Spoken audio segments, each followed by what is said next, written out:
Let's get going. Big week again. Trump keeps us busy. China deal.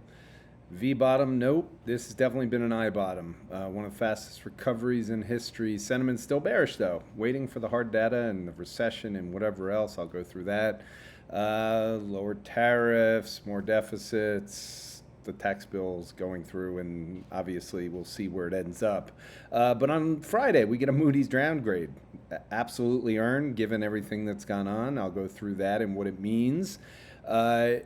Trade wars are capital wars, and that's where we're going to start to switch over now. So I'm going to talk a lot more about the capital side of this, which I started last week. And then important one for all hedge fund long short people. I did this on the weekly podcast with Pomp, which you guys can go listen to as well. He's got an interesting view. It's why he and I have teamed up because of this one, how AI and the crypto market with stablecoins are disrupting the public markets and how this is going to play out in terms of less equity companies going forward that are public. Bitcoin adoption continues, and now the Asia money is going to be unleashed. So he told us on Friday, better go out and buy stocks, and we got 5 straight up days post that. I thought this was the important way to look at this rather than just say there's no more tariffs. No one wants to do a generalized decoupling, but we are going to do a strategic decoupling because they're dependent on each other. So on all of these things, this is not the end of the negotiations. There will be back and forth. For now, the stock market is cheering, but as this says, the tariff damage is done. The tariff damage in terms of what goes on just means there will be some more losers. But as I go through this, there is a winner that's showing up in the markets, and I think everyone has forgot about it. By the way, I'm sporting all my my Knicks clothes and hats, so for all the Knicks fans out there, congratulations. Marco Papic put this out a long time ago in terms of, and I mean a long time ago, way before everything started, in terms of his 6 stages of what goes on with Trump and what to expect based on his last time. And basically, we followed the entire thing in here. Liberation Day, make friends, then have another fallout. Whether or not we get that, I don't think the market's going to care. In terms of hedge fund capitulation, second biggest short covering on record during Mondays. March melt up.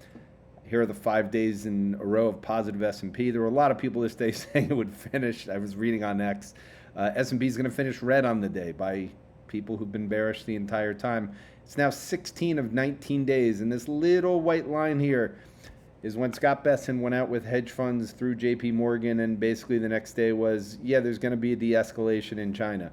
If you just would have followed this, or when Trump basically said buy stocks before this rally happened, markets are somewhat rigged, and again, I've said it before, it reminds me of emerging markets. Now, here's where we are year to date. S&P finished up 1.3%. This side here, which you can't see because my face is in between, I'll just move it over a little bit. That's in currency terms. What I want you to understand is the S&P is up 1.3% as a U.S. investor. As a European investor, in euros, it's down 6%. Remember, the S&P names, U.S. in general, are about 75%. They're less now, but let's say greater than 70% of the MSCI world. For years, this is built up, so there's a lot of unhedged positions. The reason I bring this up is this is a drag. So even though you have all these numbers now all positive, the currency has been a negative. This is going to be a major story going forward, in my opinion. It's one of the reasons why I continue to say this is going to be a repatriation of capital for 2 reasons. One is what Trump has basically done with the tariffs and the fact that we're rebalancing the entire global economy and trade.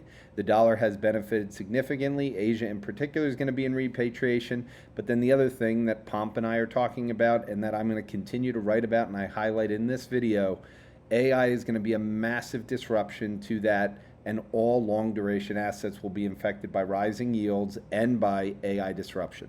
S&P, this chart, for people saying retest of the lows, like I said, this is an I. I think anyone basically saying there's a retest is either stubborn or they're hoping there's a retest to buy before it actually retests. You can see the names, the tariff name, obviously, in terms of autos and comps, but look at technology, semis in particular, up 40% since April 8th, 40. So I'm going to go through why this is so important, but I just want to highlight it there. Semis are really the thing that I'm focused on. I wrote a bunch of papers over the course of the last 3 weeks, but in particular this week I wrote one on inference. We have NVIDIA coming up in 2 weeks, and here we are on the SOX. We broke above the 20-week moving average, and we've got a massive crossover happening on the weekly MACDs. And again, I think people... we're basically playing for a recession. Semis fit into 2 categories. For any quant that does a back test on recessions or anything that would cause a recession, semis would fit in with a lot of other things. So it makes sense, but also generalists and everyone was crowded into AI trades across industries, and semis got caught in that unwind. So there's just been no liquidity on the way down. And then on the way back up, there's also no liquidity, which is why we get these fast moves.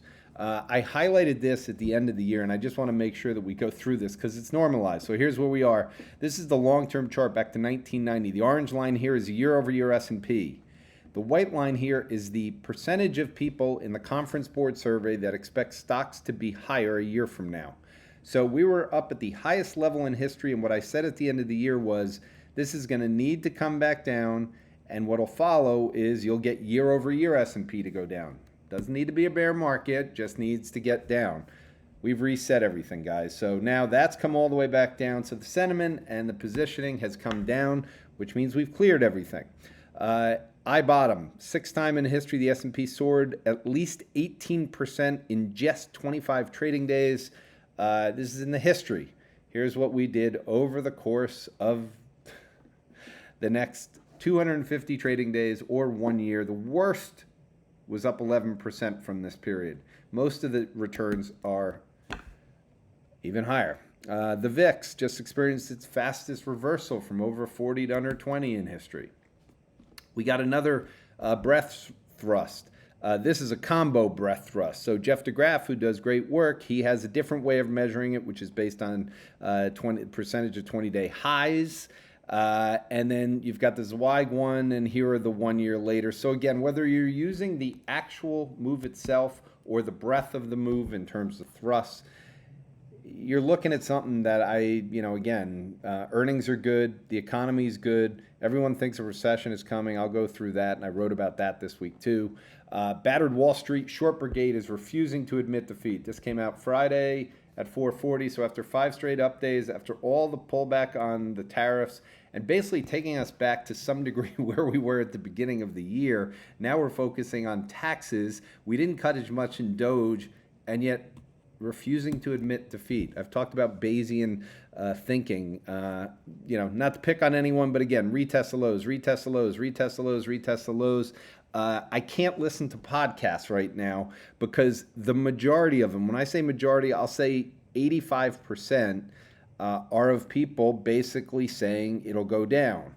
And it's not like I want to listen to the people that were saying it would go up before, but that's why you can't really listen to anyone right now, because the downside is no one really stuck their head out and told people when the thing sold off that at least we were getting a good opportunity to buy. Here's where the AAII is. Finally, we're down to 44. So we finally broke below 50. We had been above 50 for many weeks.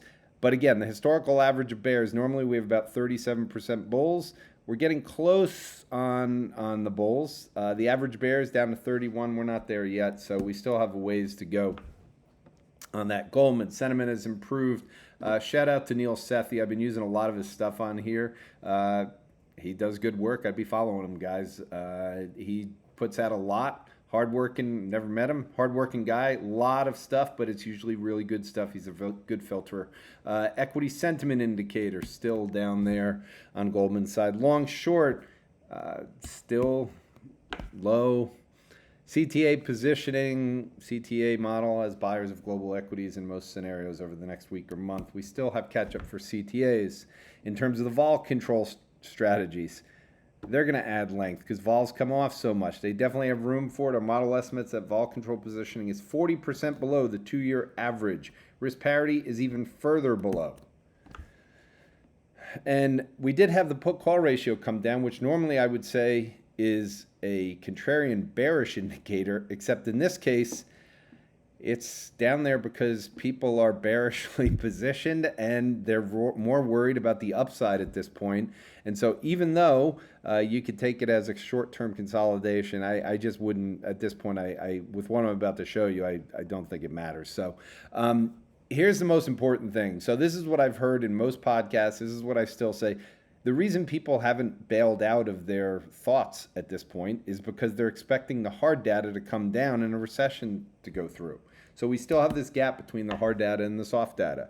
We got another hard data print this week, and again, no job losses. So jobless claims, which come out every week, we are still at the exact same level we've been at since the unemployment rate got down below 4%. There is no weakness in the jobs market. So for everyone calling for a recession, I've said this before, service, spending, everything does not happen without job losses. No matter what you're hearing from economists, I don't care what it is. I don't care how weak the housing market is, how poor commercial real estate is. The economy has changed over the course of the last 17 years, but economists are all above the age of, let's say, 50 minus 17 means they were 33. They already graduated college. They don't have time to learn about what AI is doing to the economy. Trust me, they don't have the time. They have kids. You can't possibly be an economist right now.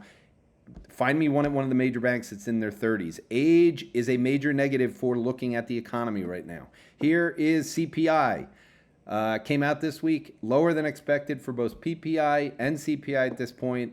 I still expect this stuff to migrate higher because of the weaker dollar and because of the tariffs flowing through. I don't expect it to go crazy, but I do think at this point it is a tailwind that we're not getting inflation to go higher. Didn't really help the rate side because you had rates come down. Here's why you know the soft data is going to start picking up instead of the hard data coming down. Philly Fed, outlook, 6-month forecast for new orders.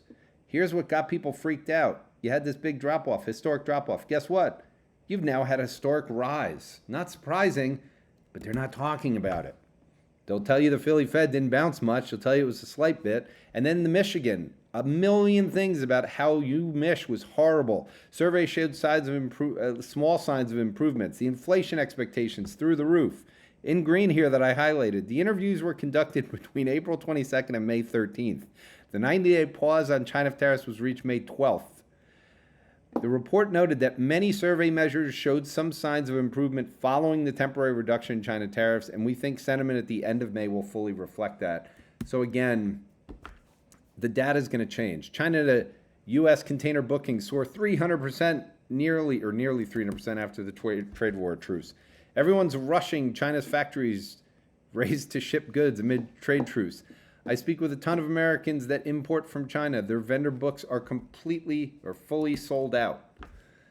Earnings momentum, another measurement of the soft data. Oh, just went positive after many weeks of negative. Not to pick on Neil Duda, I like his work, but don't care one bit about what he's saying in this thing. It doesn't matter one bit to me whatsoever without job losses. Given what we know about the job market, okay, there's no job losses. What do we know about it? Wage growth. Still there. It's more likely that consumer spending slows than incomes rise. Doesn't take anything into account, again, in terms of the household net worth, which is dramatic, and the fact that this economy is based on the top 10%, which are responsible for 50% of consumption in the country, which is why Donald Trump was elected, so that the bottom 90% of the 90% that are not there, not able to spend as much, could spend, but a good portion of them are either retirees with money where they don't need to work, so they're still spending, and then you've got the transfer payments, which do include retirees that don't have money. It's a very hard thing when consumption is so top heavy and the stock market is responsible for them spending. You're going to see, we've got delinquencies going up. We've got this. Again, guys, this is a recession for many people. No doubt about it. Bankruptcies. I've talked about this for 3 years now in terms of my time at Weiss as well. Bankruptcy filings are still there no matter what. So we're continuously, it's not just this year. We had high bankruptcy. We're going to be in a position again where the economy has many, many companies that are going to go out of business. I wrote this for 22V. Reach out to 22vresearch.com if you want to go through it. Recessions aren't what they used to be, and neither is the economy. In light of the recent tariffs, I've been asked repeatedly whether I think a recession is coming. My answer has been consistent. The term recession, as defined over the past 100 years, no longer applies in the modern economy. This is not a question. This is a fact. Every time I say this, I can see the look I get like I'm trying to be provocative.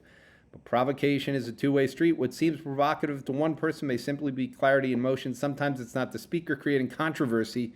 It's the listening refusing to update an outdated frame of reference. Very simple. The economy is not the same as it was before the iPhone. End of story. Great financial crisis changed the ability for the Fed to put money in whenever they want.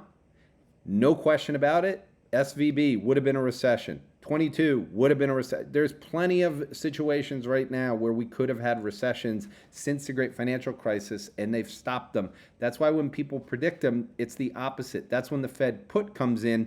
That's why people who trade Bitcoin make so much money, and retail does, because they know the Fed put is still there, or the policy put. If we're going to have a recession, it's going to have to be a policy choice. It is not going to happen the old traditional way. And what government is going to choose to get unelected? Trump was, I think, the last hope for that for a variety of reasons, and it didn't happen. Here's the City Surprise Index overlaid with 10-year rates. The thing that will be scaring the administration and where the negative will come in for the second half of the year. Here's 10-year rates. Here's the City Surprise Index. City Surprise Index is about to go higher.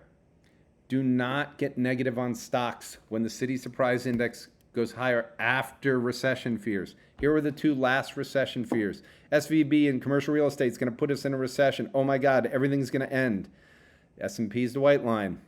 You don't want to fade that. Here's the other 10-year rates. Okay, they went higher. At some point here, 10-year rates mattered. In this case, it was when they got to 4%, they went down. Here we have the last recession fear. This is the SOM rule, Japanese yen recession fear. We get the sell-off, City Surprise Index bottoms, S&P goes higher. 10-year rates, they start to go higher. So again, we're going to reach a point on 10-year rates where it is going to matter. I happen to think that level is up here because I think it takes time after the recession fear. So I think it's going to be higher. We obviously had a downgrade, which I'll go through as well. But that's where we are until the positioning is back in because the earnings are good and the economy is now fine. Tariffs do not cause inflation. They hurt demand.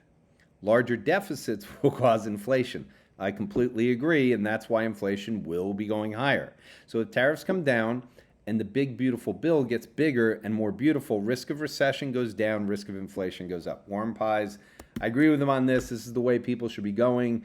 As the tax bill is starting to take shape, likely to deliver front-loaded stimulus for consumers and firms, boost Capex, and therefore GDP growth starting in Q4. Front-loaded stimulus for consumers and firms. Anticipation of the bill helps keep a lid on layoffs and the unemployment rate. So again, we're going to avoid a recession based on even this part of it. And if we had anything, maybe we'll get a few 100,000 job losses, but this is not the same economy, and it's going to be really hard to kill it. And the fact is, you've seen this now for 15 years, that every time people have called for a recession, it hasn't happened, except when there's a policy choice like shutting down the entire economy for COVID. I'm not going to take you through all this, but basically, the analysis by the Committee for a Responsible Federal Budget, this is not done yet. It obviously is being held up for exactly this reason. Add roughly $3 trillion to debt and setting the stage for more than $5 trillion of additional debt if policymakers ultimately extend temporary provisions. So again, there's no focus on the deficit at this point. I put this into ChatGPT to go through it. You guys can read it on your own. It's got all the different things, but basically the discontent that's in there, why hardline conservatives, particularly budget hawks, are balking at the bill's massive $3.5 to $5 trillion price tag. So again, they're having trouble with this, and so Moody's finally, the last one, it was the last AAA rating. They didn't do this in 2011, but obviously you're going to read a lot about the S&P downgrade, what that meant for stocks, what that meant for bonds. You're going to hear all this stuff. It lost its credit rating, but that should not be a surprise. But just to show the difference, when it happened here, so again, 2011, the unemployment rate was 8%. And here's where we were on the deficit, this is the unemployment rate, and this is the deficit.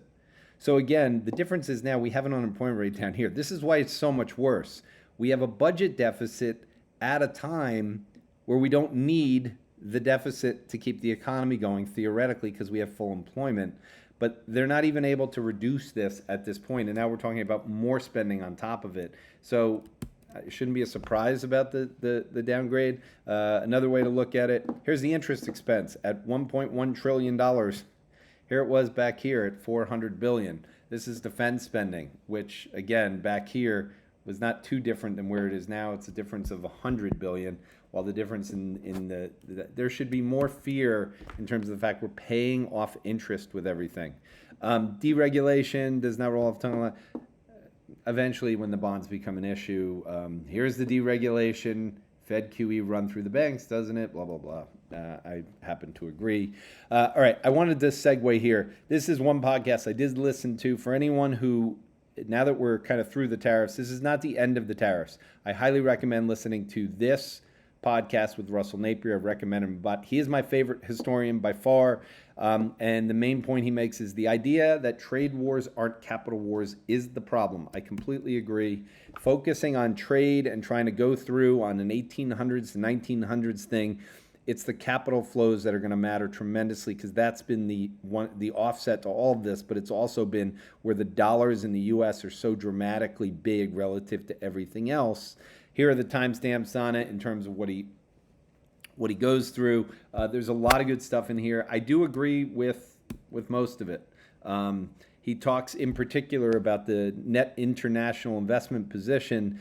The U.S. has a deficit right now of $26 trillion, meaning foreigners own $26 trillion of our economy net relative to what we own externally.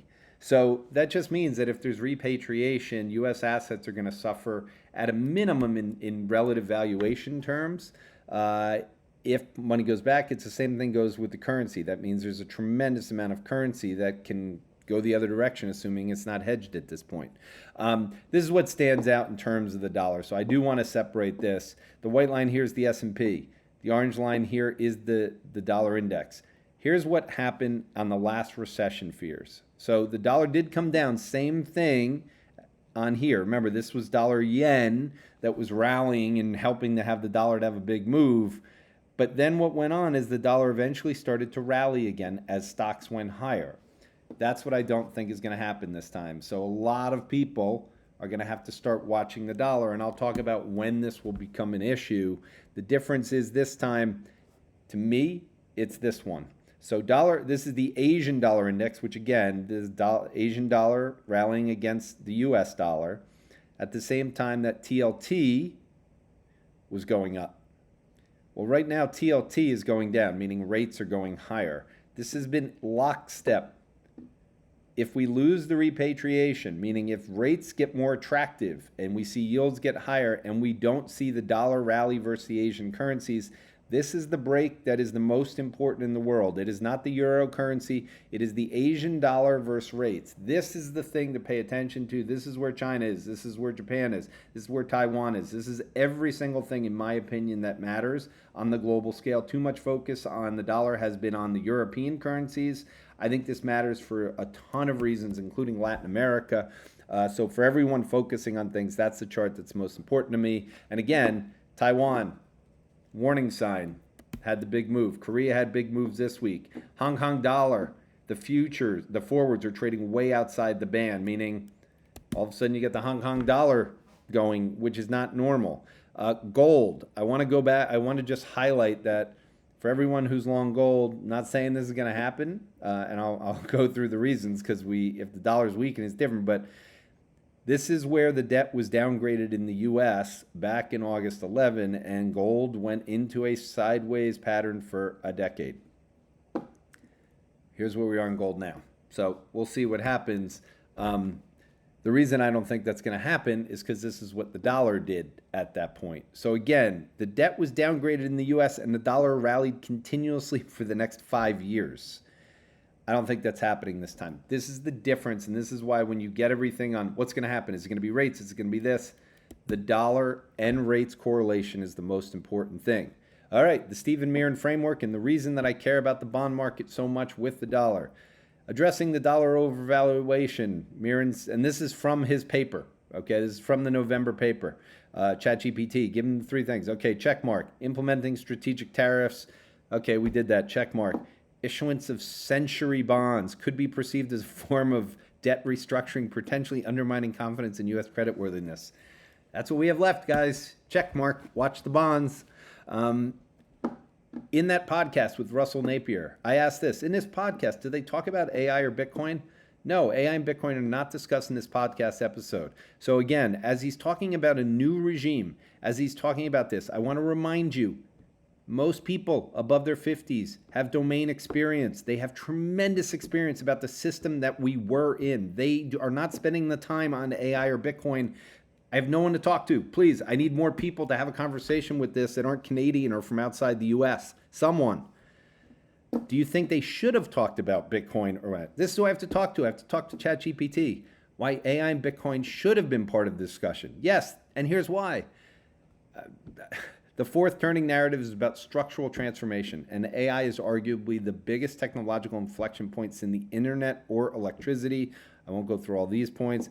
Bitcoin is becoming increasingly institutionalized and could be viewed as a digital gold hedge in the kind of regime Russell warns about. He doesn't mention either AI or anything on there.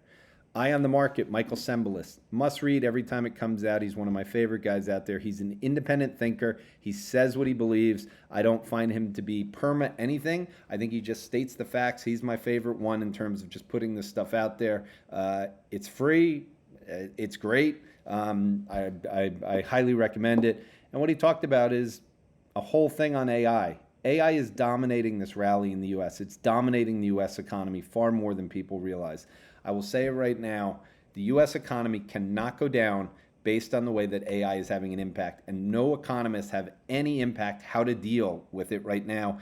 Even the Fed, anyone in government statistics doesn't know how to measure the benefits of it. It is having a huge impact because it is impacting profit margins. There's an arbitrage I'll highlight, and there's a tremendous amount of Capex. It's what makes it really difficult. It's not great for jobs. I'll go through that. Thing he highlights in here that I've circled is just the relative PE. You have to see where it is now. It's come all the way back down. It's lower than where it was. So he's basically going through there talking about how AI right now makes so much sense. And he talks about this, that if you think you're looking at just relative PE multiples, it's the wrong way to look. And this gets into the profit margins of the U.S. and the return on equity. So if you go through his thing, he's basically saying anyone just using PEs to have a justification for why they would buy Europe or the rest of the world over the U.S., not a good argument. He does very well in terms of going through it. And again, he at the beginning of the year was saying there should be a rotation, but now he's saying the AI stuff just continues to come through. Another good podcast to listen to, Louis Gav, who I really like from GavCall. He was on Macro Voices, worth listening to. Here are the highlights, but I think the most important thing that he talked about, which I agree with as well, is this whole thing about why the U.S. is going to have trouble in the public equity markets as time goes on and why AI is not a positive for the U.S. equity market. And I'm not going to read all of this on here, but I'm going to remind people that the U.S. dominated and took this position in terms of the capital markets and the capital flows because we had a moat. We owned coding. Coding was the key thing. He does not specifically mention coding. He talks about the fact that we had an energy boom, which he's making an argument. Now we're at a deficit side where we're trying to do the AI, but we haven't built as much of the energy necessary for it, and we're running into problems in terms of gas production. So he goes through this, but who wins the AI race, which is going to be global and disrupted, which is what Pomp and I went through, is the difference. We're not there yet. I'll highlight why. Palantir on fire. Again, AI is leading the trade high. U.S. corporate profitability remains unusually high. Goldman Sachs, again, we're way above histories, and the earnings period just came out. Big tech is a big reason for it. Their net income margins are at a record of the last 20 years, and I expect them to expand even more with AI. I don't, but we'll get to that. Cisco reported earnings this week. Again, talking about AI and how much it's benefiting their business. CoreWeave, IPO, which nobody wanted during the melee. Stock is up 50% since then, if not more. They blew away numbers as well. Meta, came out with a whole bunch of things about how it's going to benefit them and where they're going to see the profit margins going through. I wrote this, one of the more important pieces I wrote, we're at the inflection point for inference. I'm not going to go through this on there. You guys can reach out to 22vresearch.com. I went through, and the only thing I want to make sure I highlight in this is this part. Key statements highlighting the inference boom, which is happening right now. Inference is a major part of driving what's going on with the semiconductors. There's just so much demand right now in terms of what's going through, but all you have to do is go back to what Satya Nadella said. Inference usage has grown fivefold year over year. You want to invest in things that have grown fivefold year over year. With over 100 trillion tokens, and most importantly, including a record 50 in March alone. So think about the compounding what's going on. This was the benefit of DeepSeek. This is what he meant when he talked about Jevons paradox back in January when DeepSeek came out, and everyone said, no, this is bad for semis, this is bad for everything. Every company that is mentioned here was directly quoted with talking about how inference is growing rapidly right now. All of these companies, I could give you another 20 that I didn't include here, some of which I included in the paper. This is the main thing, and this is before we get into the embodiment side. The AI native phones, the AI native computers, full self-driving, humanoids, everything is coming. It is massive for inference demand.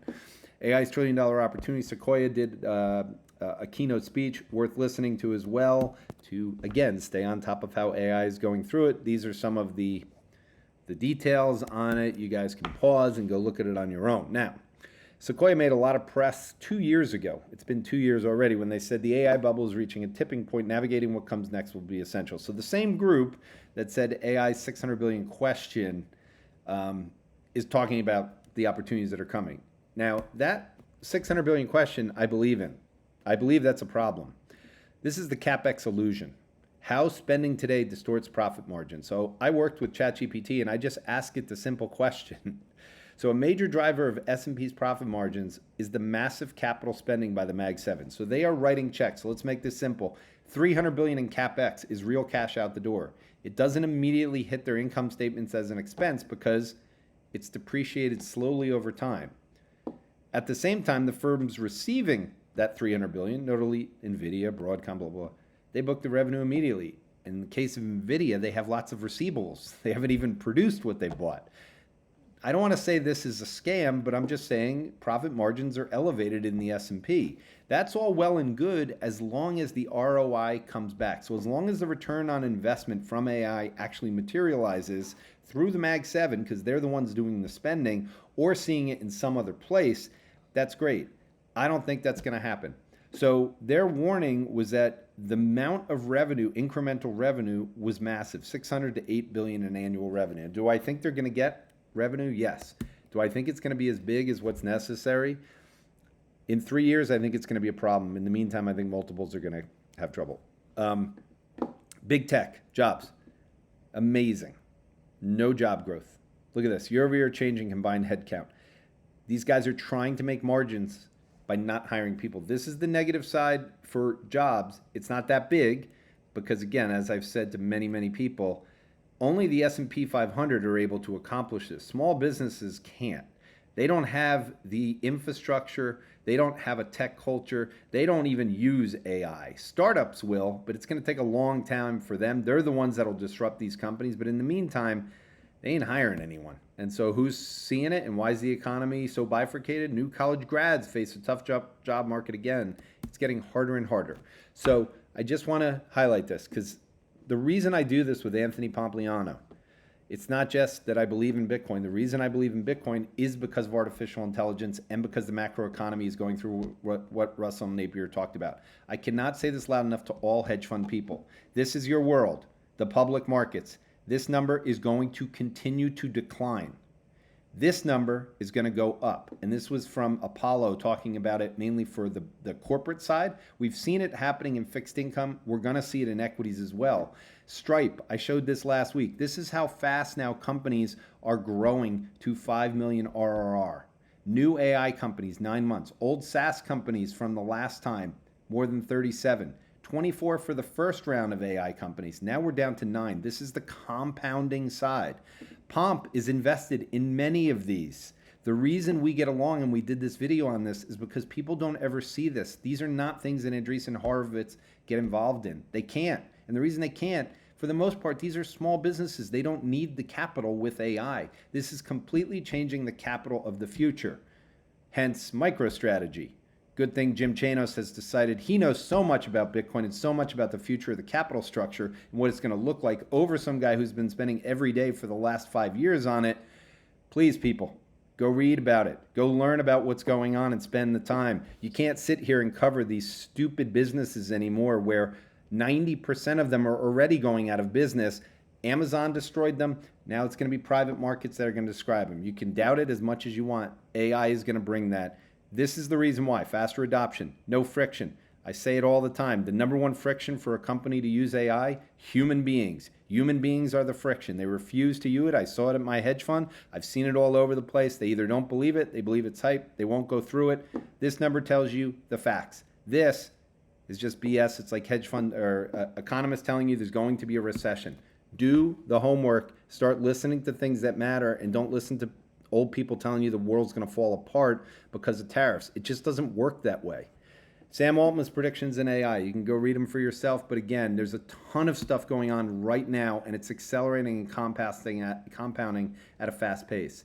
Elon Musk was interviewed. Every time Elon Musk gets interviewed, you want to listen, even if it's just to hear the delta change in terms of what he's seen. That's why I listen to Eric Schmidt. That's why I listen to Mo Gadwat. That's why I listen to every single AI person, and occasionally to historians and occasionally to market people, because I care about the sentiment and I care about where people are. Right now, they're worried about the hard data showing a recession. So if the data is stubbornly not going to go down and the soft data goes back up, then the market should have a bid to it. And then once everyone believes that the economy is fine, the rates and the dollars will matter. Go listen to Elon Musk. He's going to give you some details on humanoids. Big breakthrough in math for all the quants out there who are running a quant portfolio. Alpha Evolve is now competition. Just the math side of this is going so rapidly, and again, it's getting cheaper and cheaper. If you haven't seen this video with Optimus, you have to go watch it. You can go see it on anything, but just go watch the video to see how far the humanoids are at this point. Walgreens says using robots to fill prescriptions helped save $500 million. France wants to roll out robot army by 2040. Again, that's 15 years from now. 15 years ago is later than the great financial crisis. Bitcoin, we're consolidating right near the all-time highs, the way it seems to always. There's a lot of short options out here that expire at the end of May. One of two things are going to happen. NVIDIA happens to happen right around expiration in terms of their earnings. I think expiration, the big one, is the 30th. You've got 28th on NVIDIA earnings. If NVIDIA comes through and beats and gets a spike up on the back of the inference stuff, I would expect that Bitcoin's going to go higher. That could be the beginning of what I'm expecting, which is a short squeeze. Eric Trump says sovereign wealth funds, family offices, and corporates are a race to the top. We continue to see the adoption going. UBS.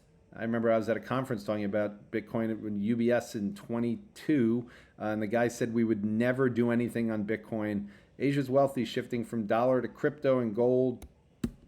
China, says UBS.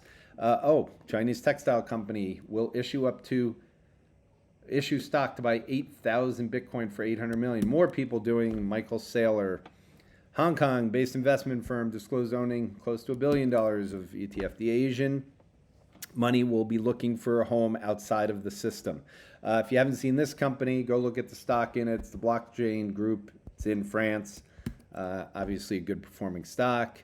Nakamoto, they're gonna do. We're MicroStrategy Square. They're gonna issue some converts to go buy more Bitcoin. It's got to be a bubble. I mean, look how many companies are doing it. This has got to be a bubble. I mean, how long is this going to go on that people are going to say this?